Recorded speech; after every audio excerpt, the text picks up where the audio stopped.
അലീന പോയതിനു ശേഷം ബാലിന്റെ സ്വഭാവത്തില് ആകെപ്പാടെ ഒരു മാറ്റം വരികയാണ്. കുറച്ചുനാൾ കഴിയുമ്പോഴേക്കും രോഹിത്തും ബബിതയും കൂടി ഹോസ്റ്റലിലേക്ക് മാറിക്കഴിയും. പിന്നീടുള്ളത് കൃഷ്ണമോളും വൈജയും പിന്നെ സുനിതയും ബാലചന്ദ്രനും മാത്രമാണ്. അതോടുകൂടി ബാലന്റെ എല്ലാ കൺട്രോളും പോകുന്നുണ്ട്. താൻ തീർത്തും ഒറ്റപ്പെട്ടതുപോലെ ബാലിന് തോന്നുകയാണ്.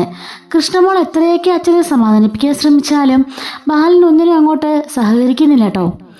പതിയെ പതിയെ ഓഫീസിലേക്കുള്ള പോക്ക് പോലും ബാലൻ വേണ്ടെന്ന് വെക്കാണ്. ഗോവർദ്ധൻ പല സമയങ്ങളിലും വീടുകളിൽ വന്ന് കണക്ക് ബോധിപ്പിക്കുന്നുണ്ട്. അങ്ങോട്ടേക്ക് വരാൻ പറഞ്ഞാൽ പോലും ബാലേന്ദ്രൻ ഓഫീസിലേക്കൊന്നും പോകുന്നില്ല. കൃഷ്ണമോള് വഴക്ക് പറഞ്ഞ് ഒരു ദിവസം അങ്ങോട്ടേക്ക് പോകുന്നുണ്ട്.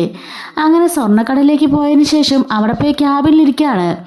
പുതിയ ഡിസൈനിന്റെ കാര്യവും ക്ലയന്റിന്റെ കാര്യവുമൊക്കെ ഗോവർദ്ധൻ സംസാരിക്കുമ്പോൾ ബാലചന്ദ്രന്റെ വിചാരവും ചിന്തയെല്ലാം മറ്റേതോ സ്ഥലത്താണ്. ബാലേട്ടാ ബാലേട്ടാ, ഞാൻ പറഞ്ഞ കേൾക്കുന്നുണ്ടോ? ആ കേൾക്കുന്നുണ്ട്. നീ എന്താ പറഞ്ഞേ?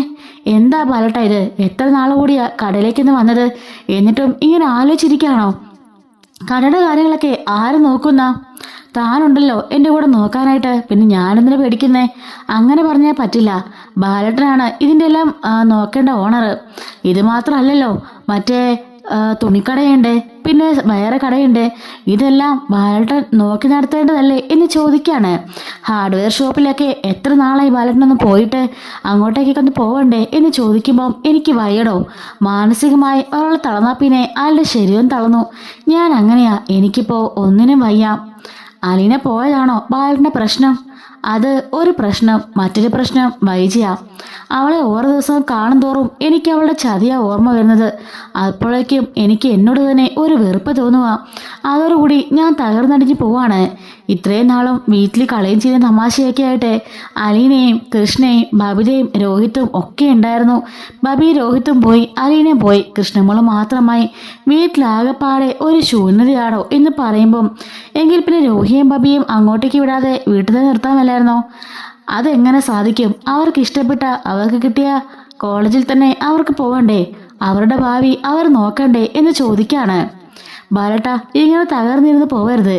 ബാലേട്ടൻ്റെ അസുഖത്തെക്കുറിച്ച് തെല്ലും ചിന്തയുണ്ടോ? എങ്കിലിങ്ങനെ കുടിക്കുമോ ബാലേട്ടൻ എന്ന് ചോദിക്കാണ്. എടാ, ഇപ്പം എനിക്ക് ഏക ആശ്രയം അതിലാ ഗോവർദ്ധ. വേറെ ഒന്നിലും എനിക്ക് തൃപ്തിപ്പെടാൻ സാധിക്കുന്നില്ല. അത് കുടിച്ചു കഴിയുമ്പം ഞാൻ ഈ ലോകം തന്നെ മറന്ന് മയങ്ങിക്കിടക്കും. അപ്പോഴാണ് കുറച്ച് സമാധാനം. അതൊക്കെ ഈ മദ്യപാനികളുടെ സ്ഥിരം ഡയലോഗാ. അവർക്ക് കുടിക്കാൻ വേണ്ടിയുള്ള ഓരോ കാരണങ്ങൾ. ഞാൻ മദ്യപാനിയാണെന്നാണോ താൻ പറഞ്ഞത്? അതെ, ഒരു സംശയം വേണ്ട എന്ന് ഗോവർദ്ധൻ പറയുന്നുണ്ട്. വയ്യടോ, തീർത്തും വയ്യ. അലീന പോയതോടുകൂടി എൻ്റെ ഒരു കൈ പോയതുപോലെയായി. പിന്നാലെൻ്റെ മക്കളും വൈജയുടെ അഹങ്കാരമാണെങ്കിലോ തെല്ലടങ്ങുന്ന പോലുമില്ല. അവളിപ്പം ആ വീട് ഭരിപ്പിച്ച് അങ്ങ് എന്തോ ഒലത്തൂന്നാണ് അവളുടെ വിചാരം. പക്ഷേ എന്താണ് എൻ്റെ മനസ്സിലെന്ന് അവൾ അറിയുന്നില്ലല്ലോ. എന്നെ അലീനം ചേർത്ത് ഇപ്പോഴും അവൾ ഓർന്നും പറഞ്ഞുകൊണ്ടിരിക്കുക. എനിക്ക് സഹിക്കാനാവുന്നില്ല. ഒരു ദിവസം എല്ലാം കൂടെ ഞാൻ എറിഞ്ഞുടയ്ക്കും. അതോടുകൂടി അവസാനിക്കും എല്ലാം. പിന്നെ എൻ്റെ കൃഷ്ണമ്മളുടെ മുഖം കാണുമ്പം എനിക്കൊന്നും പറയാനും തോന്നാറില്ല. മിണ്ടാതെ ഞാൻ റൂമിലേക്ക് കയറിപ്പോയാലും താഴെ കിടന്ന് എന്തെങ്കിലുമൊക്കെ പറഞ്ഞ് ബഹളം ഉണ്ടാക്കിക്കൊണ്ടിരിക്കും. കേട്ട് ഞാൻ മടുത്തടോ എന്ന് പറയാണ്. വൈജിയോടത്തോട് എല്ലാ കാര്യങ്ങളും പറഞ്ഞല്ലേ ബാലേട്ടൻ നല്ലത്. അപ്പോൾ പിന്നെ ഈ പ്രശ്നങ്ങളൊന്നും ഇല്ലല്ലോ. അവളോട് പറഞ്ഞിട്ട് ഞാൻ വെറും പൊട്ടനായിട്ട് അവളുടെ മുമ്പിൽ ജീവിക്കാനോ? ഒരിക്കലും ഇല്ല. അതോടുകൂടി ഈ ബാലൻ അവസാനിച്ചു എന്ന് താൻ കരുതിയാൽ മതി. പിന്നെ എന്തിനാ ബാലേട്ട ഇങ്ങനെ മനസ്സിൽ കൊണ്ടോട് നീറിക്കൊണ്ടിരിക്കുന്നത്? പറഞ്ഞ് ഒന്നുകിൽ ബന്ധം അവസാനിപ്പിക്കുക, അല്ലെങ്കിൽ വീണ്ടും ബന്ധം ചേർക്കുക. അതല്ലാതെ അങ്ങോട്ടും ഇല്ല ഇങ്ങോട്ടും ഇല്ല നിലയിൽ ബാലേട്ടൻ ഇങ്ങനെ ഉരുകിത്തീർന്നത് എനിക്ക് കാണാൻ വയ്യ. ഒന്നുകിൽ ചേച്ചിയോട് പോയി കാര്യങ്ങളെല്ലാം തുറന്നു പറ. അലീന മകളാണെന്നും സ്റ്റാലിനെ കണ്ടുവെന്നും എല്ലാ കാര്യങ്ങളും. അതോടുകൂടി ബാലേട്ടൻ ആ ബന്ധം അവസാനിപ്പിക്കുന്നെങ്കിൽ അങ്ങനെ ചെയ്യുക. അല്ലെങ്കിൽ വീണ്ടും വൈജേറ്റി ക്ഷമ പറഞ്ഞാൽ വീണ്ടും സ്വീകരിക്കുക. ഇത് രണ്ടിൽ ഏതെങ്കിലും ഒന്ന് ചെയ്യുക. ഇത് കരയ്ക്കുമില്ല വെള്ളത്തിലില്ലാതെ ഇങ്ങനെ കിടന്നാൽ എന്താ ചെയ്യുക? അവളോട് ഞാൻ ഒരിക്കലും പറയില്ല. അത് അവൾക്കുള്ള ശിക്ഷയാ.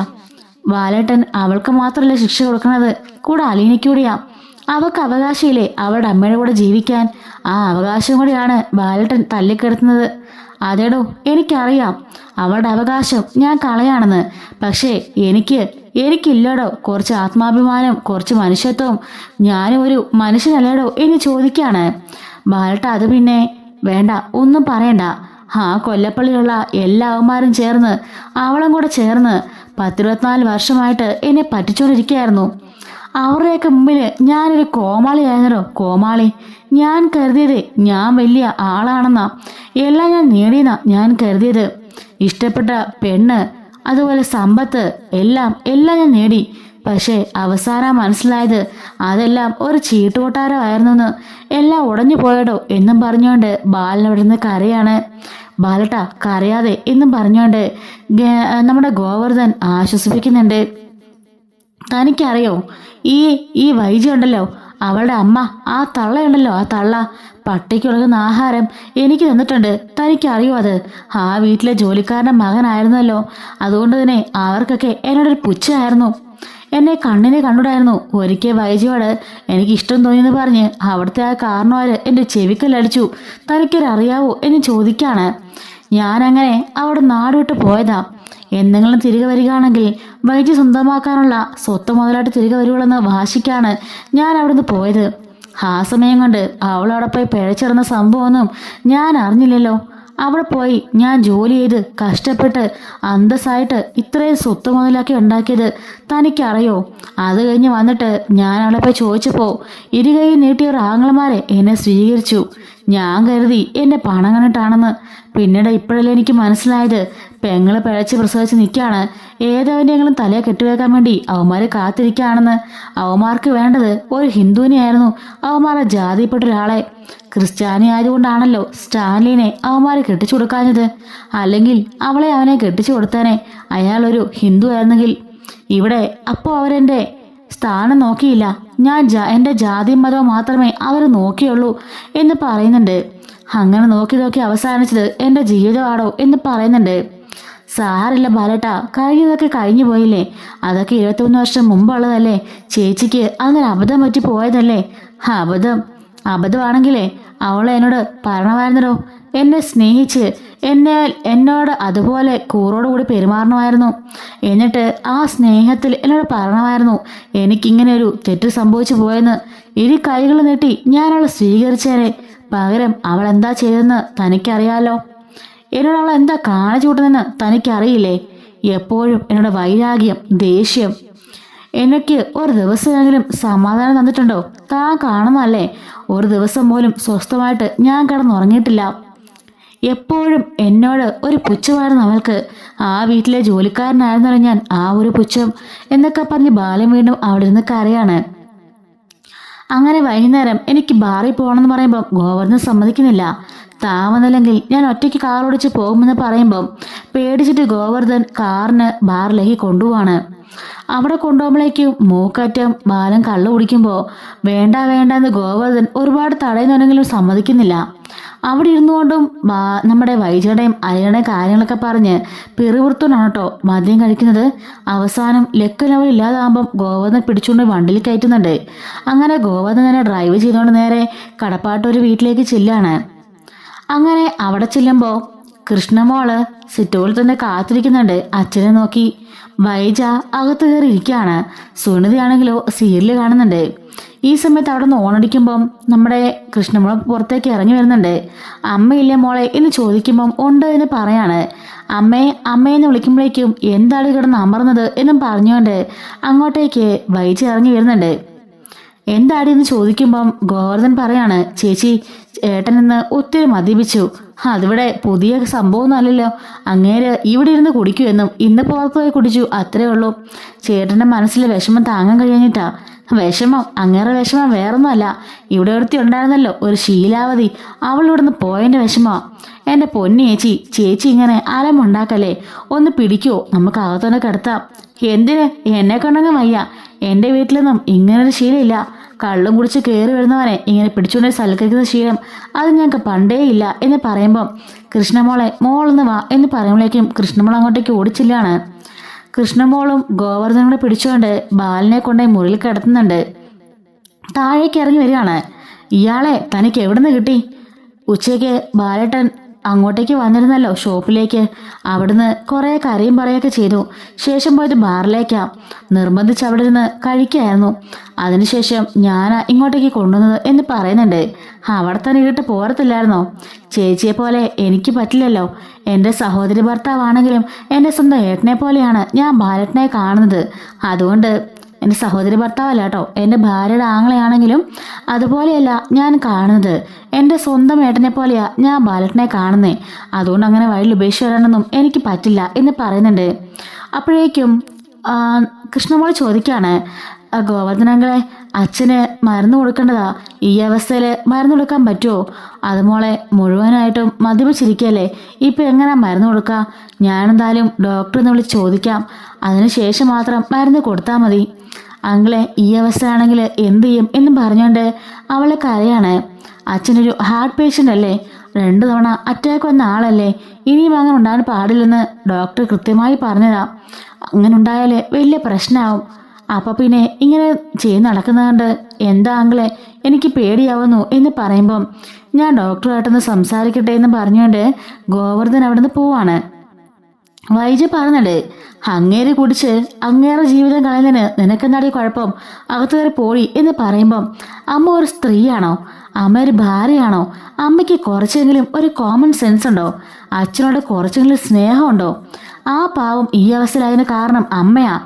ഞാനങ്ങനെ അതിന് കാരണമാവുന്നത് അവളാ. ആ പിഴച്ചവള് അലീന, അവൾ വന്ന് കയറിയപ്പിനല്ലേ നിന്റെ തന്തയ്ക്ക് 2 തവണ അറ്റാക്ക് ഉണ്ടായതും എനിക്ക് ആക്സിഡന്റ് ഉണ്ടായതും എൻ്റെ മകൻ ജയിലിലായതും എല്ലാത്തിനും കാരണക്കാരി ആ നാശം പഠിച്ചവൾ ഒറ്റ ഒരുത്തിയാ.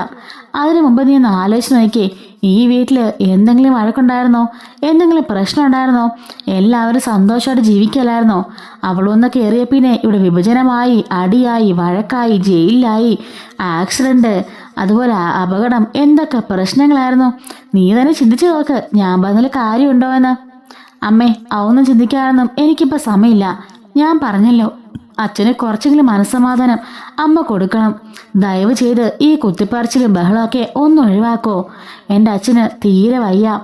പിന്നെ നിന്റെ അച്ഛൻ, അങ്ങനെ കുറച്ചെങ്കിലും വെളിവും ബോധം വേണം. കണ്ടോളമാർ പോയെന്നും പറഞ്ഞ് ഇങ്ങനെ കുടിച്ച് നിരാശകാമുകനെപ്പോൾ നടക്കാനാണോ നിന്റെ അച്ഛൻ നടക്കുന്നത്? അമ്മേ, അനാവശ്യം പറയരുത്. ചേച്ചിയും അച്ഛനും തമ്മിൽ അങ്ങനെ ഒരു ബന്ധമില്ല. അച്ഛൻ ഈ അവസ്ഥയ്ക്ക് കാരണം അമ്മയാ.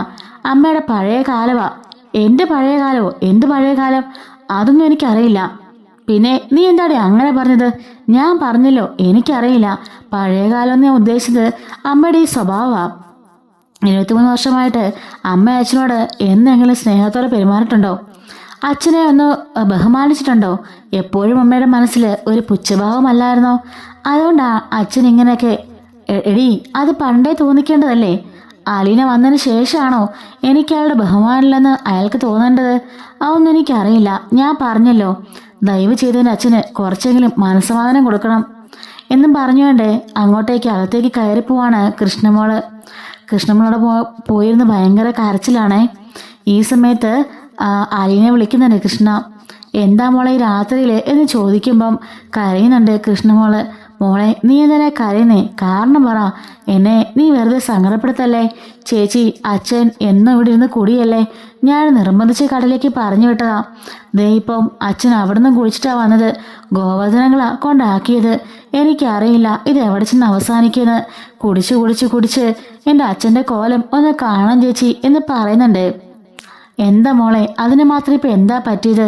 ചേച്ചി പോയ പിന്നെ അച്ഛൻ ആകെപ്പാടെ തകർന്ന മട്ടായിരുന്നു. അതിലൂടെ ഭവതി ചേച്ചി രോഹിത്തനോട് പോയില്ലേ. അമ്മയാണെങ്കിലോ ഒരു സ്വൈര്യം കൊടുക്കില്ല. അങ്ങനെ ആ പാവം ഈ അവസ്ഥയിലേക്ക് എത്തിയത്. എനിക്കറിയില്ല ചേച്ചി എന്നാ ചെയ്യേണ്ടതെന്ന്. മരുന്നും ഗുളികയും പോലും സമയത്ത് കഴിക്കുന്നില്ല. എപ്പോഴും ഈ കള്ളുകൂടി മാത്രം. എനിക്ക് പേടിയാവുന്നു എന്ന് പറയുമ്പോൾ മോള് പേടിക്കാതെ ഞാൻ എന്താ വെച്ചാൽ നോക്കട്ടെ എന്ന് പറഞ്ഞുകൊണ്ട് ഗോവർദ്ധനെ വിളിക്കാണ്. അലീനെ വിളിക്കുമ്പോൾ തന്നെ ഗോവർദ്ധൻ പറഞ്ഞിട്ടുണ്ട്, മോളെ എന്താ ഈ രാത്രി വിളിച്ചത്? അത് പിന്നെ കൃഷ്ണമോൾ എന്നെ വിളിച്ചിരുന്നു. ഭയങ്കര കരച്ചില്ല. അതെ, അവൾ പറഞ്ഞതൊക്കെ ശരിയാ. ബാലട്ടൻ പണ്ടത്തെ പോലെയല്ല. ആളിപ്പോൾ ശരിക്കും നോർമൽ കൂടിയല്ല. എപ്പോഴും വൈജ ആ ചേച്ചി ചതിച്ച കാര്യമാണ് പറയണത്. പിന്നെ നിന്റെ കാര്യവും. നീ പോയത് ബാലട്ടന് താങ്ങാനായിട്ടില്ല. അത്രയ്ക്ക് വിഷമമുണ്ട്. കൂടെ രോഹിയും ബബിയും എല്ലാവരും പോയല്ലോ. എല്ലാവരും പോയപ്പോൾ ആകെപ്പാടെ അദ്ദേഹത്തിന്റെ മനസ്സിന് ഒരു ശൂന്യതയാ. പിന്നെ അറിയാലോ ചേച്ചിയുടെ സ്വഭാവം. ബാലനെ ചൊറിഞ്ഞു ചൊറിഞ്ഞ് പുറകെ നടക്കുക, വെറുതെ വഴക്കുണ്ടാക്കുക എന്ന് പറയുമ്പോൾ ഞാനത് അറിഞ്ഞു. കൃഷ്ണ പറഞ്ഞു, ഇനിയിപ്പോൾ എന്താ ചെയ്യുക? മരുന്നും ഗുളികയും ഒന്നും കഴിക്കുന്നില്ല. എനിക്കാണെങ്കിലോ ഇപ്പോൾ ഇവിടുന്ന് വരാൻ പറ്റാത്ത സാഹചര്യം. അങ്കിളെ എന്തെങ്കിലും ചെയ്യണം എന്ന് പറയാണ്. ഞാനിപ്പോൾ ഡോക്ടറെ വിളിച്ച് ഫോൺ വെച്ചതേ ഉള്ളൂ. അപ്പോഴാണ് അലീനയുടെ കോൾ വന്നത്. ഡോക്ടർ പറഞ്ഞത് തൽക്കാലം ഇപ്പോൾ മരുന്ന് കൊടുക്കണ്ട, ഈ മദ്യപാനത്തിൻ്റെ കൂടെ മരുന്ന് എഫക്റ്റ് ചെയ്യില്ല, നാളെ ഹോസ്പിറ്റലിലേക്ക് കൊണ്ടുവരാനാ. ഹോസ്പിറ്റലിലേക്ക് കൊണ്ടുപോയാലോ? ഞാൻ വിളിച്ച ബാലട്ടം വരില്ല അലീന എന്ന് പറയാണ്. അങ്ങനെയെങ്കിൽ ഞാൻ നാളെ രാവിലെ തന്നെ അങ്ങോട്ടേക്ക് എത്താം, ഞാൻ വിളിച്ചുകൊണ്ട് പോയിക്കോളാം. അത് വേണോ? ചേച്ചി ഉണ്ടല്ലോ അവിടെ, ചേച്ചി വെറുതെ അലമ്പാക്കും. ചേച്ചിനെ നോക്കിയിട്ടൊന്നും ഇനി കാര്യമില്ല ഗോവർദ്ധ അങ്ങളെ. കാരണം മേഡം ചെയ്യേണ്ടത് മേഡം നേരത്തെ ചെയ്തിരുന്നെങ്കിൽ ഇപ്പം ഈ അവസ്ഥ ഉണ്ടാവില്ലായിരുന്നു. അച്ഛനെ ബഹുമാനിച്ച് സ്നേഹിച്ച് നിൽക്കായിരുന്നെങ്കിൽ ഏത് പ്രതിസന്ധിയിലും അച്ഛൻ കൂടെ നിന്നേനെ. ഇതിപ്പോൾ അങ്ങനല്ലല്ലോ. അമ്മ ചെയ്യാവുന്നതെല്ലാം ചെയ്തതിന് ശേഷം അച്ഛൻ്റെ മെക്കിട്ട് കയറുകയല്ലേ എന്ന് ചോദിക്കുന്നതിന് കേട്ടോ. അങ്ങനെ അലീന രാത്രിയിൽ കതക് തുറന്ന് പുറത്തേക്ക് വരുമ്പം സ്റ്റാലി മുറിയിൽ ഇങ്ങനെ ഇരിപ്പുണ്ട്. വന്ന് ഡോറ് മുട്ടാണ്. എസ് കമ്മിങ് എന്ന് പറയുമ്പോഴേക്കും അലീന അകത്തേക്ക് കയറുന്നുണ്ട്. എന്താ അലീന, നീ ഉറങ്ങിയില്ലേ എന്ന് ചോദിക്കുമ്പം അവിടെ നടന്ന സംഭവങ്ങളെല്ലാം പറയുന്നുണ്ട്. ഓ മിസ്റ്റർ മേനോന് അത്രയ്ക്കും ബുദ്ധിമുട്ടാണോ? അതെ, തീരെ വയ്യെന്നാ അങ്കിള് പറഞ്ഞത്. കൃഷ്ണമോളെ വിളിച്ചു. കുടിച്ചു കുടിച്ച് ആകെപ്പാടെ വല്ലാത്തൊരവസ്ഥയിലാ. 2 തവണ അറ്റാക്ക് കഴിഞ്ഞ ആളാ. ഇനി ഒന്നുകൂടി ആ ശരീരം താങ്ങില്ല. മരുന്ന് ഗുളികയും ഇപ്പം കഴിക്കുന്ന കൂടി ഇല്ലെന്നാ പറഞ്ഞത്. നാളെ ഇന്ന് ഹോസ്പിറ്റലിലേക്ക് കൊണ്ടുപോകണം. എന്തായാലും മേഡം കൂടെ പോയില്ലെന്നുള്ള കാര്യം ഉറപ്പാ. വൈജ അത്രയ്ക്ക് കർക്കശക്കാരിയാണോ? വൈജ മേഡത്തെക്കുറിച്ച് പപ്പയ്ക്ക് അറിയാൻ വരാഞ്ഞിട്ടാ. എന്തൊക്കെയാ അവിടെ കാണിച്ചുവിട്ടെന്നറിയാവോ? ഇത്ര വർഷമായി, 23 വർഷമായിട്ട് ആ അച്ഛനോടൊന്ന് സ്നേഹത്തോടെ പെരുമാറിയിട്ടില്ല, ഒന്നും ബഹുമാനിച്ചിട്ടില്ല. എപ്പോഴും പുച്ഛം മാത്രം, എപ്പോഴും ദേഷ്യം മാത്രം. ആ പാവത്തിന് ഒരു ദിവസം പോലും സമാധാനം കിട്ടിയിട്ടില്ല. പിന്നെ പറഞ്ഞാല് കാര്യമില്ലേ പപ്പ എന്ന് ചോദിക്കാണ്. നീ ചെന്നാല് ഇനി വൈജ ബഹളം ഉണ്ടാക്കില്ലേ? ബഹളമൊക്കെ ഉണ്ടാക്കുമായിരിക്കും, പക്ഷേ അതല്ല എനിക്ക് വലുത്. എൻ്റെ അച്ഛൻ്റെ ജീവനാ. അച്ഛനെ കൊണ്ടുപോകണം, എങ്ങനെയെങ്കിലും കാണിച്ച് ആ കുടിയെ നിർത്തണം എന്ന് അലീന പറയുന്നുണ്ട്. ശരി, നാളെ രാവിലെ പോയാൽ പോരെ? മതി പപ്പ, പക്ഷെ വെളുപ്പിന് തന്നെ പോണം. ഞാൻ വരുന്നില്ല, ബൈജുനെ കൂട്ടിവിടാം. അത് മതി പപ്പ. ഇനി മേഡം അങ്ങനെ കണ്ടാൽ പിന്നെ അത് വലിയ പ്രശ്നമാവും എന്ന് പറയുന്നുണ്ട്. അങ്ങനെ പിറ്റേ ദിവസം വെളുപ്പിന് തന്നെ അലീന ബാലിൻ്റെ അടുത്തേക്ക് ബൈജുനെയും കൂട്ടിക്കൊണ്ട് നേരെ കടപ്പാട്ടൂര് നെടുമ്പുരക്കൽ വീട്ടിലേക്ക് ചെല്ലുന്നുണ്ട്. രാവിലെ 6 മണിയായപ്പോഴേക്കും അലീന കൊളത്തുപുഴയെന്ന് വിട്ടു കഴിഞ്ഞിട്ടോ. കൃത്യം 9 മണിയായപ്പോൾ പാലായിലെ കടപ്പാട്ടൂര് വീട്ടിൽ അലീന എത്തുന്നുണ്ട്. അപ്പോൾ സുനിത മുറ്റമൊക്കെ അടിച്ചു കഴിഞ്ഞ് കയറിപ്പോകാൻ തുടങ്ങായിരിക്കും. അപ്പോഴാണ് ഗേറ്റിങ്ങിലെ ഹോണടി കേൾക്കണത്. ആ ഡോറ് പോയി തുറന്നു കൊടുക്കുകയാണ്. ഗേറ്റ് പോയി സുനിത തുറന്നു കൊടുക്കുന്നുണ്ട്. അങ്ങനെ കാറകത്തേക്ക് പാഞ്ഞു കയറി വരുന്നുണ്ട്. കാറിൽ നിന്നും അലീന ഇറങ്ങുന്നത് വൈജ അകത്തുനിന്ന് കാണുന്നുണ്ട്. ചീറ്റപ്പൊലി പോലെ അങ്ങോട്ടേക്ക് പുറത്തേക്ക് ഇറങ്ങി വരികയാണ്. എന്നിട്ട് നിക്കടി അവിടെ എന്ന് പറയുന്നുണ്ട്. നീ എന്തിനാടി വീണ്ടും ഇങ്ങോട്ടേക്ക് വന്നത് എന്ന് ചോദിക്കുമ്പം ഇതെൻ്റെ അച്ഛൻ്റെ വീടാ, ഇങ്ങോട്ടേക്ക് വരാൻ എനിക്ക് ആരുടെയും അവകാശത്തിന് ആവശ്യമില്ല, ആരുടെയും ഔദാര്യത്തിന് കാത്തിക്കേണ്ട കാര്യമില്ല എന്ന് പറയുമ്പോൾ വേണവടി, ഇതെൻ്റെ കൂടി വീടാ, അയാളുടെ ഭാര്യയാണ് ഞാൻ എന്ന് പറയുന്നുണ്ട്. നിന്നെ പോലുള്ള പാട്ടുകൾക്കൊക്കെ കയറിറങ്ങാനുള്ള സ്ഥലമില്ലിത് എന്ന് പറയുമ്പം മേഡം സൂക്ഷിച്ച് സംസാരിക്കണം എന്ന് പറയുന്നുണ്ട്. എന്താടി നിന്റെ മുമ്പിൽ ഞാൻ ഓച്ചാനിച്ച് നിൽക്കണോ? ഇറങ്ങി പോടി എന്ന് പറയുമ്പോൾ മേഡം, ഞാൻ മേഡത്തിന് വഴക്കുണ്ടാക്കാൻ വന്നതല്ല, എനിക്കിതിന് താല്പര്യമില്ല, ഞാൻ അച്ഛനെ കാണാൻ വന്നതാ, കണ്ടിട്ട് ഞാൻ പൊയ്ക്കോളാം, നിക്കടി എന്ന് പറയുമ്പോഴേക്കും ഞാൻ പറഞ്ഞതൊക്കെ എന്താ മേഡം മറന്നുപോയോ? ആഗ്രയിലെ ആ കഥകളൊക്കെ അച്ഛനോട് ഞാൻ വിവരിച്ച് കേൾപ്പിക്കണോ എന്ന് ചോദിക്കുമ്പോഴേക്കും വൈജയോടെ പഞ്ചപുച്ഛവും അടക്കിക്കൊണ്ട് മിണ്ടാതെ നിൽക്കുന്നുണ്ട്. അകത്തേക്ക് അലീന സ്വാതന്ത്ര്യത്തോടെ കയറി ചെല്ലുമ്പോഴേക്കും കൃഷ്ണമോൾ ഓടി വരുന്നുണ്ട്. ചേച്ചിയെന്നും പറഞ്ഞുകൊണ്ട് വന്ന് കെട്ടിപ്പിടിക്കുകയാണ്. മോളെ എന്നും പറഞ്ഞ് അലീനയും തിരികെ കെട്ടിപ്പിടിക്കുന്നുണ്ട്. ചേച്ചി അച്ഛൻ എന്ന് പറയുമ്പോഴേക്കും ബാ പോയി നോക്കാം എന്ന് പറഞ്ഞുകൊണ്ട് നേരെ മുകളിൽ നിലയിലേക്ക് ചെല്ലുന്നുണ്ട്. അവിടെ ചെന്നപ്പോൾ കഥോർ നോക്കുമ്പം കുടിച്ച് അവശനായിട്ട് തറയിൽ കിടക്കുകയാണ് ബാലേന്ദ്രൻ. അച്ഛാന്നും പറഞ്ഞ് ഓടിച്ചെന്ന് അലീനെ പിടിച്ച് പൊക്കുന്നുണ്ട്. എൻ്റെ മോള് വന്നോ, എൻ്റെ മോള് വന്നു എന്ന് മാത്രം പറയുന്നുണ്ട് കേട്ടോ. ഉറക്കത്തിൽ സ്വപ്നമാണെന്ന് കരുതിക്കൊണ്ടാണ് ബാലേന്ദ്രൻ അങ്ങനെയൊക്കെ പറയുന്നത്. അവിടുന്ന് ഗോവർദ്ധനങ്ങളും കൂടി വരുന്നുണ്ട്. അങ്ങനെ ഗോവർദ്ധനും കൃഷ്ണമോളും അലീനയും കൂടി ചേർന്നുകൊണ്ട് പെട്ടെന്ന് തന്നെ ബാലിനെ എടുത്ത് ഹോസ്പിറ്റലിലേക്ക് കൊണ്ടുപോവാണ്. വൈജ അപ്പോഴും മിണ്ടാതെ നിൽക്കാണ് കേട്ടോ. അലീന പറഞ്ഞ ആ ഒരു വാക്ക് അവളെ വല്ലാതെ പേടിപ്പിച്ചു കളഞ്ഞു. അതുകൊണ്ട് തന്നെ ഒന്നും മിണ്ടാതെ വൈജയോടെ നിൽക്കാണ്. ഈ സമയത്ത് അവർ മൂന്നുപേരും കൂടി ഹോസ്പിറ്റലിലേക്ക് കൊണ്ടുപോകുന്നുണ്ട്. കൊണ്ടുപോകുമ്പോൾ തന്നെ ICUലേക്ക് കയറ്റാണ്. അതിനുശേഷം ഡോക്ടർ ശർമ്മ ഇറങ്ങി വരുന്നുണ്ട്. എന്താ സംഭവിച്ചത് എന്ന് ചോദിക്കുമ്പം അച്ഛൻ രാത്രി ഓവറായിട്ട് മദ്യപിച്ചു. ഇപ്പം എന്നും മദ്യപാനം തന്നെയാ. രാവിലെ ചെന്ന് നോക്കിയപ്പോൾ അച്ഛനാണെങ്കിൽ കട്ടിലേ കിടക്കുകയായിരുന്നു. ഇപ്പം ചേച്ചി നോക്കിയപ്പോൾ തറയിലും. എന്തായാലും മദ്യപിച്ച് ബോധമില്ലാതെ താഴേക്ക് വീണതായിരിക്കും. എന്താ പറ്റിയത് സാർ എന്ന് ചോദിക്കുകയാണ്. അപ്പോഴേക്കും ശർമ്മ പറയുന്നുണ്ട്, കൊണ്ടുവന്നാലേ ഉള്ളൂ, ഞങ്ങളൊന്ന് ചെക്ക് ചെയ്യട്ടെ, എല്ലാം ഒന്ന് നോക്കട്ടെ എന്ന് പറയാണ്. അങ്ങനെ അവരോടെ വെയിറ്റ് ചെയ്തിരിക്കുന്നുണ്ട്. ഗോവർദ്ധനോട് അലീന പറയുന്നുണ്ട്, എനിക്കിങ്ങോട്ട് നിൽക്കാൻ പറ്റില്ല, എനിക്ക് ഇന്നോ അല്ലെങ്കിൽ നാളെ തന്നെ തിരിച്ചു പോകണം. പക്ഷെ അച്ഛൻ്റെ ഈ അവസ്ഥയിൽ എന്തു ചെയ്യണമെന്ന് എനിക്കറിയില്ല എന്ന് അലീന പറയുന്നുണ്ട്. അപ്പോഴേക്കും കൃഷ്ണമോൾ പറയാണ്, എനിക്കറിയില്ല ചേച്ചി, എന്തു ചെയ്യണമെന്ന് എനിക്കൊരു പിടുത്തവും കിട്ടുന്നില്ല. ആരോട് ഞാൻ പറയേണ്ടതെന്ന് അറിയില്ല. അച്ഛനോട് പറയണോ, അമ്മയോട് പറയണോ, ചേച്ചിയോട് പറയണോ, ആരോടാ പറയണ്ടേ എന്നും പറഞ്ഞുകൊണ്ട് കരയുന്നുണ്ട്. മോള് വിഷമിക്കാതെ, അച്ഛന് കുഴപ്പമൊന്നുമില്ല എന്ന് പറയുന്നുണ്ട് കേട്ടോ. ഗോവർദ്ധൻ അവിടെ കാത്തു നിൽക്കുകയാണ്. അപ്പോഴേക്കും കൂടി സുലോചനയും കൂടി വരുന്നുണ്ട്. എന്താ ഏട്ടനെന്താ പറ്റിയെന്ന് ചോദിക്കുമ്പം അലീന നടന്ന സംഭവങ്ങളെല്ലാം പറയാണ്. ഈയിടെയായിട്ട് ഓവർ മദ്യപാനാണ്. മദ്യപിച്ച് ഒരു വശം കെട്ട അവസ്ഥയിലായി. ഇതിനെന്തെങ്കിലും ഒരു പോംവഴി ഉണ്ടാക്കണമെന്ന് അലീന ഗോവർദ്ധനോട് സുലോചനയോടൊക്കെ പറയുന്നുണ്ട്. അപ്പോഴേക്കും ഇങ്ങനെ കുറച്ചു നേരം വെയിറ്റ് ചെയ്തിരിക്കുകയാണ്. ഡോക്ടർ അങ്ങോട്ടേക്ക് ഇറങ്ങി വരുന്നുണ്ട്. നിലവിൽ ആരോഗ്യ പ്രശ്നങ്ങളൊന്നും ഇല്ല. കരൾ ഇപ്പോൾ ഡാമേജൊന്നും ആയിട്ടില്ല, പക്ഷേ സ്റ്റാർട്ടിംഗ് സ്റ്റേജിലായിട്ടുണ്ട്. അതുകൊണ്ട് ഇനി മദ്യപിക്കുന്നത് അപകടമാണ്. അതുപോലെ തന്നെ അറ്റാക്കിൽ നമ്മളെ ഹാർട്ടിൻ്റെ സംബന്ധമായിട്ടുള്ള തന്നിരിക്കുന്ന മരുന്നുകൾ മുടങ്ങാതെ കഴിക്കണം. അത് കഴിച്ചില്ലെങ്കിലും പ്രശ്നമാണ് എന്ന് പറയുന്നുണ്ട്. ഞാനിപ്പോൾ ഇവിടെ ഇല്ലാത്തതാണ് എല്ലാത്തിനും കാരണം. അല്ല, മിസ്സസ് മേനോൻ അവിടെ ഇല്ലേ?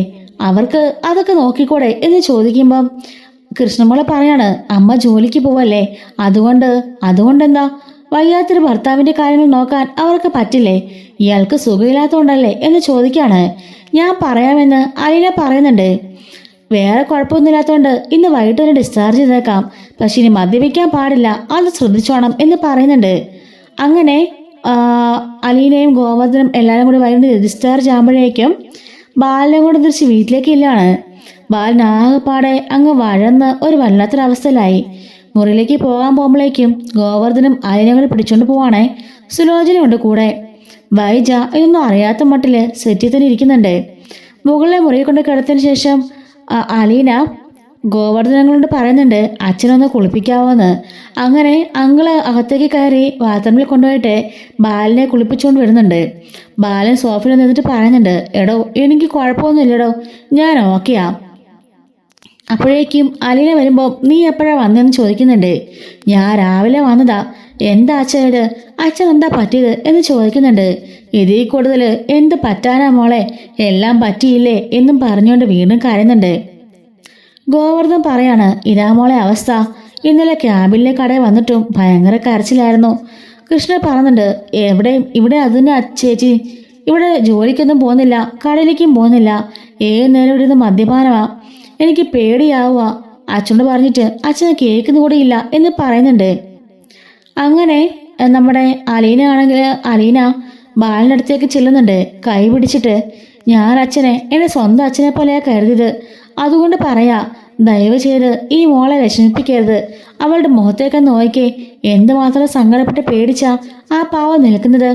അതിനെങ്കിലും ഓർത്തിട്ട് അച്ഛനെ കുടിക്കാതിരുന്നൂടെ എന്ന് ചോദിക്കാണ്. എല്ലാം പോയില്ലേ മോളെ, എൻ്റെ ജീവിതം തന്നെ തകർന്നു പോയില്ലേ എന്ന് പറയുമ്പം ആര് പറഞ്ഞു ജീവിതം തകർന്നു പോയെന്ന്? ഇനി ജീവിക്കാൻ കിടക്കുന്നതേ ഉള്ളൂ. മക്കളുടെ വിദ്യാഭ്യാസം, അവരുടെ ജോലി, അവരുടെ കല്യാണം, അവരുടെ കുട്ടികളെയൊക്കെ അച്ഛനെ കാണണ്ടേ? ഇങ്ങനെ കുടിച്ചു നടന്നാൽ അതിനൊക്കെ സാധിക്കുമോ എന്ന് ചോദിക്കുമ്പം വേണ്ട മോളെ, എനിക്കൊന്നും വേണ്ട, എനിക്ക് ലോകത്തുനിന്ന് പോയാൽ മതി എന്ന് പറയുമ്പം അങ്ങനൊന്നും പറയില്ല അച്ഛാ. ദേ പിന്നെ ഈ മക്കളൊക്കെ എന്ത് ചെയ്യും എന്ന് ചോദിക്കാണ്. അതിന് നീയുണ്ടല്ലോ, അവരെ നീ നോക്കിയാൽ മതി. ആ നന്നായി, എനിക്കിപ്പോൾ വേറെ കുടുംബമുണ്ട്, അച്ഛനത് മറന്നോ? എനിക്കൊരു പപ്പയും വീട്ടുകാരും എല്ലാം ഉണ്ട്. അപ്പോൾ നിനക്കെൻ്റെ മക്കളെ നോക്കാൻ കഴിയില്ലേ? അച്ഛാ, ഞാൻ അങ്ങനല്ല പറഞ്ഞത്. അച്ഛൻ എന്താ ഇങ്ങനെയൊക്കെ സംസാരിക്കുന്നത് എന്ന് പറയുമ്പോൾ വേണ്ട, എനിക്കാരും വേണ്ട, എല്ലാവരും പൊക്കോ, എല്ലാവരും പൊക്കോ എന്നും പറഞ്ഞുകൊണ്ട് ബാലൻ വീണ്ടും വീണ്ടും അവിടെ കിടന്ന് പ്രശ്നം ഉണ്ടാക്കാണ്. അപ്പോഴേക്കും കൃഷ്ണമോള് പോയിട്ട് ബാലുള്ള കഞ്ഞിയുമായിട്ട് വന്നിട്ടോ. ആലീന അവിടെ ഇരുന്ന് കഞ്ഞി വാരി കൊടുക്കാണ്. സുലോചനയും ഗോവർദ്ധനും കൃഷ്ണമോളും ഒക്കെ ആ കട്ടിലത്തിന് ഇരിക്കുകയാണ്. സുലോചന പറയുന്നുണ്ട്, എന്തായിട്ടാ ഇത്? ഞങ്ങൾക്കൊക്കെ ഏട്ടൻ അച്ഛൻ്റെ സ്ഥാനാ. ഞങ്ങൾക്ക് അച്ഛനും അമ്മയും ആരുമില്ല. ആ സ്ഥാനത്തുള്ളത് ഞങ്ങളുടെ ഏട്ടനാ. ഏട്ടനല്ലേ ഞങ്ങളെ പഠിപ്പിച്ച് ഞങ്ങളെ വിവാഹം കഴിപ്പിച്ച് അയച്ചതൊക്കെ. ആ ഏട്ടന് ഞങ്ങൾ ദൈവത്തെ പോലെയാ കാണുന്നത്. ഏട്ടനില്ലെങ്കിൽ പിന്നെ ഞങ്ങൾ അനാഥരാ എന്ന് പറയുന്നുണ്ട്. ബാലൻ പറയുന്നുണ്ട്, എല്ലായിടത്തും ഞാൻ തോറ്റുപോയി മോളെ, തോറ്റുപോയി. ജീവിതത്തിൽ തോറ്റോ പിന്നെ വേറെ എവിടെ ജയിക്കാനാ? ഭാര്യയ്ക്ക് മുമ്പിൽ തോറ്റുപോയനാ ഞാൻ. ആ അവൻ പിന്നെ വേറെ എവിടെ പോയാലും ജയിക്കില്ല എന്നും പറഞ്ഞുകൊണ്ട് വീണ്ടും വീണ്ടും കരഞ്ഞുകൊണ്ടിരിക്കുകയാണ്. അലീന സമാധാനിപ്പിച്ച് കഞ്ഞി കോരി കൊടുക്കുന്നുണ്ട്. അങ്ങനെ വൈകുന്നേരം ആകുമ്പോഴേക്കും അലീന ബാലനോട് പറയാണ്, അച്ഛാ, എനിക്ക് ഇന്ന് തന്നെ പോണം. അവിടെ പോയിട്ട് കുറച്ച് പരിപാടിയുണ്ട്. നീ എന്നെ ഇട്ടിട്ട് പോവാണോ? ഞാൻ പോയിരുന്നാൽ എങ്ങനെയാച്ചാ എന്ന് പറയുമ്പം കൃഷ്ണ പറയാണ്, ചേച്ചി ഒരു ദിവസം കൂടി ഇവിടെ നിൽക്കോ? എനിക്ക് പേടിയാ. അച്ഛൻ്റെ ഈ അവസ്ഥ കാണുമ്പോൾ എനിക്ക് നല്ല പേടിയുണ്ട്. മോൾ ഒന്നുകൊണ്ട് വിഷമിക്കണ്ട. നമ്മുടെ അച്ഛന് ഒരു കുഴപ്പം വരില്ല. എനിക്ക് നാളെ പൊന്നലൂർക്ക് പോകണം. അവിടെ ഷിറിഞ്ചച്ചിൻ്റെ കുഞ്ഞിൻ്റെ കാര്യത്തിനായിട്ട് പോകാനുണ്ട്. അത് അത്യാവശ്യമായ കേസാ. അത് മുടക്കാൻ പറ്റില്ല. നാളെ ഞാൻ കൽക്കട്ടയ്ക്ക് പോകും എന്ന് പറയാണ്. അപ്പോൾ നീ ഭയങ്കര ബിസിയായി പോയല്ലേ എന്ന് ബാലൻ ചോദിക്കുമ്പം അലീന, അച്ഛ അത് പിന്നെ എന്ന് പറയാണ്. അങ്ങനെ വേണം മോളെ. ഇവിടെ ഒരു വേലക്കാരിയെ പോലെ ഈ പട്ടിക്കൂടിൽ നിന്ന് അടച്ചിട്ടിരിക്കുകയല്ലായിരുന്നോ? അവിടെ പോയപ്പോൾ നീ സ്വതന്ത്രയായല്ലോ, എനിക്ക് സമാധാനമായി എന്ന് പറയുന്നുണ്ട്. പോകുന്നതിന് മുമ്പ് അച്ഛനിക്കൊരു സത്യം ചെയ്തു തരണം. എന്ത് സത്യം? കൈയെടുത്ത് കൃഷ്ണമ്മയുടെ തലയിൽ വെക്കുന്നുണ്ട്. ഇനി ഒരിക്കലും മദ്യപിക്കില്ല എന്ന് എനിക്ക് സത്യം ചെയ്യണം. ഇല്ലാന്നും പറഞ്ഞുകൊണ്ട് ബാലൻ കൈവലിക്കുമ്പം, ഇല്ല, അങ്ങനെയാണെങ്കിലേ ഞാൻ ഇപ്പം തന്നെ പോകും. ഒരിക്കലും പിന്നെ ഞാൻ വിളിക്കത്തുമില്ല, കാണാൻ വരികയില്ല. മോളെ, ഇത്രയും കാലം മദ്യപിച്ചുകൊണ്ട് എനിക്ക് പെട്ടെന്ന് നിർത്താൻ സാധിക്കില്ല. ശരി, വേണ്ട, ദിവസവും 2 പെഗ്, അതിൽ കൂടുതൽ കഴിക്കില്ലേ? 3 പെഗ്? ഇല്ലില്ല മോളെ, പ്ലീസ് എന്ന് പറയുമ്പോൾ ശരി, 3 എണ്ണത്തിൽ കൂടുതൽ ഒരു ദിവസം കഴിക്കാൻ പാടില്ല. പതിയെ പതിയെ അത് കുറച്ചു കൊണ്ടുവരണം എന്ന് പറഞ്ഞുകൊണ്ട് കൃഷ്ണമ്മയുടെ തലയിൽ തൊട്ട് സത്യം ചെയ്യാണ്. അങ്ങനെ അലീന അവിടെ നിൽക്കുമ്പോഴൊക്കെ വൈജ മിണ്ടാതെ സോഫയിൽ തന്നെ ഇരിക്കുന്നുണ്ട്. സുലോചനയും താഴേക്ക് ഇറങ്ങി വരികയാണ്. എന്നിട്ട് വൈജ അടുത്തേക്ക് ചോദിക്കുന്നുണ്ട്, നിങ്ങളൊരു സ്ത്രീയാണോ? നിങ്ങളുടെ ഭർത്താവല്ലേ ഇത്? എൻ്റെ ഭർത്താവിനൊക്കെ ഇങ്ങനെ സംഭവിച്ചാൽ ഞാൻ കണ്ണിമ വെട്ടാതെ നോക്കിയിരുന്ന് കാക്കും. നിങ്ങൾ എന്തൊരു മനുഷ്യ സ്ത്രീയാ? ഒരു ഭാര്യയാണല്ലോ ഒരു യോഗ്യതയും നിങ്ങൾക്കില്ല. നിങ്ങളുടെ ഭർത്താവിന് ഇത്രയൊക്കെ സംഭവിച്ചിട്ടും ഒരു കുലുക്കോ ഇല്ലാതെ പാറ പോലെ ഇരിക്കുന്നുണ്ടല്ലോ. സമ്മതിച്ചു വന്നിരിക്കുന്നു എന്ന് പറയാണ് സുലോചന. സുലു വാ എന്നും പറഞ്ഞ് ഗോവർദ്ധൻ വിളിക്കുന്നുണ്ട്. ബാലേട്ടാ, ഞങ്ങൾ പോയിട്ട് വരട്ടെ എന്നും പറഞ്ഞുകൊണ്ട് സുലുവും ബാലനും ഗോവർദ്ധനും കൂടി അവിടെ നിന്ന് ഇറങ്ങുന്നുണ്ട്. അലീന, അച്ഛാ, എനിക്ക് പോവാൻ സമയമായി, ഞാൻ പോവാണ് എന്ന് പറഞ്ഞുകൊണ്ട് വൈജനെ ഒന്ന് നോക്കുന്നുണ്ട്. വൈജ മിണ്ടാതെ അവിടെ തന്നെ ഇരിക്കുകയാണ്.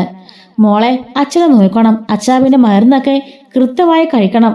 ഡോക്ടർ പറഞ്ഞ് ഓർമ്മയുണ്ടല്ലോ, ഇനിയും മുടക്കരുത് എന്നും പറഞ്ഞുകൊണ്ടാണ് അലീനയും അവിടുന്ന് പോകുന്നത്. കൃഷ്ണമോളെ കരഞ്ഞുകൊണ്ട് അലീന യാത്രയാക്കാണ്.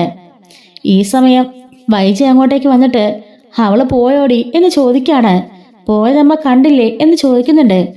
അവൾ ആരാ ഇയാളെയും കൊണ്ട് പോവാൻ? ഇയാൾ എൻ്റെ ഭർത്താവാണെങ്കിൽ എനിക്കറിയാൻ കൊണ്ടുപോകാൻ. എന്നിട്ട് അമ്മ എന്താ കൊണ്ടുപോകാഞ്ഞത്? ചേച്ചി ഇത്ര നേരം ഉള്ളതപ്പോ അമ്മയുടെ നാക്ക് എവിടെ പോയിരുന്നു? ചേച്ചി അങ്ങോട്ട് ഇറങ്ങിയപ്പോഴാണോ അമ്മയ്ക്ക് നാക്ക് വീണ്ടും വന്നത്? ഞാൻ വേണമെങ്കിലേ ചേച്ചിയെ വിളിക്കാം. ഒരുത്തിയും ഇങ്ങോട്ടേക്ക് വിളിച്ച് കേട്ടണ്ട എന്നും പറഞ്ഞ് ദേഷ്യപ്പെട്ട് മുറിയിലേക്ക് പോവാണ്. അച്ഛാ, ഇനിയെങ്കിലും ദയവ് ചെയ്ത് കുടിക്കില്ല അച്ഛാ. എനിക്ക് സഹിക്കാനാവുന്നില്ല അച്ഛാ. എൻ്റെ അച്ഛനോർത്തല്ലേ ഞാനിപ്പോൾ ജീവിക്കുന്നത്. അച്ഛനില്ല പിന്നെ ഞാനില്ല. ഇല്ലടാ മോളെ, ഞാൻ ഇനി കുടിക്കില്ല. ഞാൻ സത്യം ചെയ്തില്ലേ? ഇനി 3 പെഗ്, അതിൽ കൂടുതൽ അച്ഛൻ കുടിക്കില്ലടാ എന്നും പറഞ്ഞുകൊണ്ട് അവളെ കെട്ടിപ്പിടിക്കുന്നുണ്ട്. അങ്ങനെ രാത്രി ബാലളം മരുന്നെല്ലാം കൊണ്ടെന്ന് നമ്മുടെ കൃഷ്ണമോള് കൊടുക്കുന്നുണ്ട്. രാത്രിയിൽ എന്തോ ഒരു ശബ്ദം കേട്ട് പാതിരാത്രി ആയേ വൈജ നേരെ പോയി ബാലന്റെ മുറിയിലേക്ക് ചെല്ലുമ്പോൾ മുറി ലോക്ക്ഡാണ്. എന്താ സംഭവിച്ചെന്നറിയാൻ വേണ്ടി ബാലൻ വിളിക്കുന്നുണ്ടെങ്കിലും ബാലൻ ഡോറ് തുറക്കുന്നില്ല. അങ്ങനെ ആ ഒരു കീ ഹോളിലൂടെ നോക്കുമ്പോഴാണ് ബാലൻ നിലത്തിളക്കുന്നത് വൈജ കാണുന്നത്. അപ്പോഴേക്കും ബാല ബാലെന്നും പറഞ്ഞുകൊണ്ട് കഥ കേട്ട് വിളിക്കുന്നുണ്ടെങ്കിലും ബാല റെസ്പോണ്ട് ചെയ്യുന്നില്ല. താഴെ വന്ന് കൃഷ്ണമ്മയുടെ കാര്യം പറയുന്നുണ്ട്. അങ്ങനെ ഡോക്ടർ ശർമ്മയും അതുപോലെ തന്നെ ആംബുലൻസ് വിളിക്കുകയാണ്. ആംബുലൻസ് വന്നിട്ടും ആ കതക് ചവിട്ടി തുറന്നാണ് കേട്ടോ ആ കതക് തുറക്കുന്നത്. അങ്ങനെ ബാലനെ അവരെടുക്കുമ്പോഴേക്കും ബാലന്റെ വായിൽ നിന്നൊക്കെ ബ്ലഡ് വന്നിട്ടുണ്ട്. അങ്ങനെ എടുത്തുകൊണ്ട് ഹോസ്പിറ്റലിലേക്ക് നേരെ കൊണ്ടുപോവാണ്. കൃഷ്ണമോള് കരഞ്ഞുകൊണ്ട് പിന്നാലെ പോകുന്നുണ്ട്. വൈജയും ആംബുലൻസിൽ കയറി നേരെ ഹോസ്പിറ്റലിലേക്ക് ചെല്ലാണ്. അങ്ങനെ ഹോസ്പിറ്റലിൽ ചെന്ന ഉടനെ തന്നെ ബാലനെ ഐസിയുലേക്ക് ഷിഫ്റ്റ് ചെയ്യാണ്. കൃഷ്ണമോള് ഭയങ്കര കരച്ചിലായിരിക്കും കേട്ടോ. അങ്ങനെ കൃഷ്ണ മനുവിനെയും അലീനേനെയും അതുപോലെ രോഹിത്തിനെയും ഭവിതേനെയും പിന്നെ ഗോവർദ്ധനെയൊക്കെ വിളിച്ച് കാര്യങ്ങൾ പറയുന്നുണ്ട്. എറണാകുളത്ത് നിന്ന് അന്ന് തന്നെ മനു വന്നിട്ടുണ്ടായിരുന്നു. മനു അതുകൊണ്ട് തന്നെ നേരെ ഓടി ഹോസ്പിറ്റലിലേക്ക് വരുന്നുണ്ട്. ഗോവർദ്ധനും സുലോചനയും ശിവേട്ടനുമെല്ലാം ഹോസ്പിറ്റലിലേക്ക് ഓടിയെത്താണ്. അലീന രാവിലെ ആവുമ്പോഴേക്ക് എത്തിക്കോളാമെന്ന് പറയുന്നുണ്ട്. അവിടെ കൊണ്ടുമ്പോഴേക്കും ഡോക്ടർ പറയാണ് രാവിലെ നോക്കിയ കണ്ടീഷനല്ല ബാലൻ, ഇന്നലെ നോക്കിയ അതേ കണ്ടീഷനല്ല ബാലന്റെ കണ്ടീഷൻ കുറച്ച് മോശമാണ് എന്ന് പറയാണ്. കരള് ഫസ്റ്റ് സ്റ്റേജിലായതേ ഉള്ളൂ, പക്ഷേ എങ്കിലും കുറച്ചൊക്കെ പ്രശ്നങ്ങൾ ഇന്റേണൽ ഓർഗൻസിനൊക്കെ കാണുന്നുണ്ട്. ഒന്നും ഡീറ്റെയിലായിട്ട് ചെക്കപ്പ് വേണം എന്ന് പറയാണ്. അതുപോലെ അറ്റാക്കിന്റെ ലക്ഷണങ്ങൾ കാണുന്നുണ്ട്. ഇപ്പം ചെറിയൊരു മൈനർ അറ്റാക്ക് വന്നാണ് ബാലൻ വീണത് എന്ന് പറയുന്നത് കേൾക്കുമ്പോഴേക്കും കൃഷ്ണമുള പൊട്ടിക്കരയുന്നുണ്ട്. മനു അവളെ ചേർത്ത് പിടിച്ച് ആശ്വസിപ്പിക്കുകയാണ്. എന്തായാലും 24 മണിക്കൂർ കഴിയാതെ ഒന്നും പറയാൻ സാധിക്കില്ല എന്ന് പറയുന്നുണ്ട് കേട്ടോ. ബാലനങ്ങനെ ശരിക്കും കുടിച്ച് ഒരു ലെവലിലെത്തിയിട്ടുണ്ടായിരുന്നു. അലീനയും അങ്ങനെ രാവിലെ അങ്ങോട്ടേക്ക് വരികയാണ്. എല്ലാവരും അപ്പോൾ ആ ഒരു ഹോസ്പിറ്റലിൽ എത്തിയിട്ടുണ്ട്. സ്റ്റാലി ആണ് അലീനയും കൊണ്ട് വന്നത്. സ്റ്റാലി വീടിൻ്റെ ഹോസ്പിറ്റലിൻ്റെ പുറത്ത് കാറിൽ നിൽക്കാതിരിക്കും. ഇതേ സമയത്ത് ഗ്രേസമ്മയെ രേവതിക്കുട്ടി മാമച്ചനും രോഹിത്തും അവധി ഹോസ്റ്റലിൽ നിന്നൊക്കെ വന്നിട്ടുണ്ട്. ശിവനും പിന്നെ ഗോവർദ്ധനും സുലോചനയും മൂത്ത പെങ്ങളും കെട്ടിയവനും അങ്ങനെ എല്ലാവരും ഹോസ്പിറ്റലിൽ നിൽക്കുകയാണ്. അങ്ങനെ ഡോക്ടർ പറയുന്നുണ്ട് അദ്ദേഹത്തിൻ്റെ കണ്ടീഷൻ തീരെ മോശമാണ്, ഒന്നും പറയാനായിട്ടില്ല എന്ന് പറയുന്നുണ്ട്. ഇടയ്ക്കിടയ്ക്ക് അലീന എന്ന് പറയുന്നുണ്ട്. മോളൊന്ന് കയറി കാണ് എന്ന് പറയുമ്പം വൈജിക്കാവുന്ന കൊണ്ട് ഇഷ്ടപ്പെടുന്നില്ല കേട്ടോ. അങ്ങനെ അലീന അകത്തൂടെ കയറി പോവാണ്. അവിടെ ചെല്ലുമ്പോഴും ബാലന് അനക്കമൊന്നുമില്ല. അച്ഛൻ്റെ കൈ പിടിച്ചിട്ട് അവൾ കുറേ നേരം കരയുന്നുണ്ട്. എന്നിട്ട് പുറത്തേക്ക് ഇറങ്ങി വരികയാണ്. കുറേ നേരം കഴിയുമ്പോഴേക്കും ഡോക്ടർ എന്നിട്ട് പറയുന്നുണ്ട് ബാലൻ്റെ അവസ്ഥ തീരെ മോശമാണ്, എല്ലാവരും ശരിക്കും പ്രാർത്ഥിക്ക് എന്ന് പറയുന്നുണ്ട് കേട്ടോ. അങ്ങനെ എല്ലാവരും കരഞ്ഞുകൊണ്ട് അവിടെ നിന്ന് പ്രാർത്ഥിച്ചുകൊണ്ടിരിക്കുകയാണ്. അങ്ങനെ മണിക്കൂറുകൾ കഴിഞ്ഞു പോകുന്നുണ്ട്. ശിവനും രാജീവനും അതുപോലെ ഗംഗാധരമനൊക്കെ നാട്ടിൽ നിന്ന് അവിടെ നിന്ന് എത്തുന്നുണ്ട്, നീലഗിരിയിൽ നിന്ന് എത്തുന്നുണ്ട്. അപ്പോഴേക്കും ഡോക്ടർ പറയുന്നുണ്ട് ബാലൻ ഒരു സൈഡിൽ തളർന്നു പോയി എന്ന് പറയാണ്. അത് കേട്ട് കൃഷ്ണമോളും അലീനയൊക്കെ പൊട്ടിക്കരയാണ്. അദ്ദേഹത്തിന് കോമാ സ്റ്റേജിലേക്ക് പോയിരിക്കുകയാണ്. ജീവൻ തിരിച്ചു കിട്ടിയത് ഭയങ്കര ഭാഗ്യമാണെന്ന് കരുതിയാൽ മതി. ഒരു സൈഡ് തളർന്നു കോമാ സ്റ്റേജിലേക്കും പോയി. ഇനിയിപ്പോൾ അതിനൊരു തിരിച്ചുണ്ടാവുമെന്ന് അറിയില്ല എന്നൊക്കെ ഡോക്ടർ പറഞ്ഞു കേൾക്കുമ്പം എല്ലാവരും ചങ്ക് പൊട്ടി കരയുന്നുണ്ട്. അങ്ങനെ ബാലിനെ ഒരാഴ്ച അവിടെ തന്നെ നോക്കാമെന്നും സ്പെഷ്യൽ ട്രീറ്റ്മെൻറ്റ് വേണ്ടിയിട്ട് പുറത്തെങ്ങോട്ടെങ്കിലും കൊണ്ടുപോകണമെങ്കിൽ ഞങ്ങൾക്കാകാം, വേറെ വലിയ ഹോസ്പിറ്റലിലേക്ക് വല്ലതും കൊണ്ടുപോകണമെങ്കിൽ അങ്ങനെ ചെയ്യാമെന്ന് ഡോക്ടർ പറയാണ്. അങ്ങനെ മനുവും അതുപോലെ അയിനും കൂടി ചേർന്നിട്ട് ഗോവർദ്ധനും കൂടി അതിനെക്കുറിച്ചൊക്കെ ആലോചിക്കുന്നുണ്ട്. വൈജിയോടും തീരുമാനം ചോദിക്കുമ്പം വൈജി അതിന് സമ്മതിക്കാണ്. ഒരു ഹോം നേഴ്സിനെ കൂടി ഏർപ്പാടാക്കിയിട്ട് ബാലിനെ കൊണ്ട് അവർ ആ ഒരു ഹോസ്പിറ്റലിലേക്ക് പോകുന്നുണ്ട് കേട്ടോ. വേറെ വലിയ ഹോസ്പിറ്റലിലേക്ക് പോവാണ്. അങ്ങനെ കൃഷ്ണമോളും ഭവിലെ രോഹിയും വൈജയും പിന്നെ രോഹിത്തും അതുപോലെ മനുവും അലീനയും ഗോവർദ്ധനും സുലോചനയും എല്ലാവരും അങ്ങോട്ടേക്കും പോവാണ്. ബെറ്റർ ട്രീറ്റ്മെൻറ്റ് വേണ്ടിയിട്ട് നമ്മുടെ ബാലിനെയും കൊണ്ടായി അവിടെ പോവാണ് കേട്ടോ. അവിടെ വെച്ച് ബാലൻ ട്രീറ്റ്മെൻറ്റൊക്കെ ചെയ്യുന്നുണ്ട്. എങ്കിലും വലിയ കാര്യമായ റെസ്പോണ്ടൊന്നും കാണുന്നില്ല. മദ്യപിച്ചാണ് ഇങ്ങനെ ആയതെന്നാണ് അവർ പറഞ്ഞത്. അതിൻ്റെ കൂടെ അറ്റാക്ക് കൂടി വന്നപ്പോൾ അതിൻ്റെ ഒരു സൈഡ് എഫക്റ്റ് ഉണ്ടായതാണെന്ന് ഡോക്ടർ പറയുന്നുണ്ട്. ഒരു പക്ഷേ 6 മാസം അല്ലെങ്കിൽ 6 ദിവസം അല്ലെങ്കിൽ 6 മണിക്കൂർ കൊണ്ട് ഇത് ശരിയാകും, നിങ്ങൾ വിഷമിക്കേണ്ട എന്ന് പറഞ്ഞ് ആശ്വസിപ്പിക്കുന്നുണ്ട്. എല്ലാവരും പുറത്ത് കാവലിരിക്കുകയാണ്.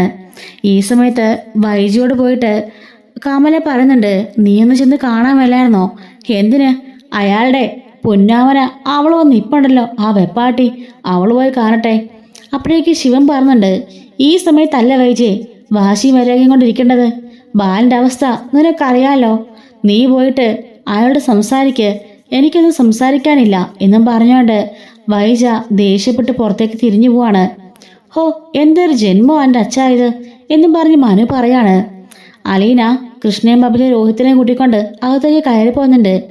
നിങ്ങൾ കരഞ്ഞ് നിങ്ങളുടെ അച്ഛനെ വിളിക്ക്, അച്ഛൻ തീർച്ചയായിട്ടും കണ്ണു തുറക്കും എന്ന് പറയുന്നുണ്ട്. അങ്ങനെ കൃഷ്ണമോള് കരഞ്ഞുകൊണ്ടിരുന്നോണ്ട് അച്ഛൻ്റെ കൈക്കിലിരിക്കുകയാണ്. ബബി രോഹിയും അലീനയൊക്കെ ഇരിപ്പുണ്ട്. അച്ഛ, ഞങ്ങൾ വന്നിട്ടുണ്ട്, അച്ഛൻ കണ്ണു തുറക്ക്, അച്ഛനില്ലാത്ത ലോകത്ത് ഞങ്ങൾ ഉണ്ടായിരിക്കില്ല എന്നൊക്കെ പറഞ്ഞുകൊണ്ട് അവർ ഭയങ്കരമായിട്ട് കരയുന്നുണ്ട് കേട്ടോ. അങ്ങനെ ബാലൻ ആ ഒരു ഹോസ്പിറ്റലിൽ കിടക്കാണ്. അപ്പം ഇതിൻ്റെ ബാക്കിയൊരു സ്റ്റോറി ഉണ്ട്.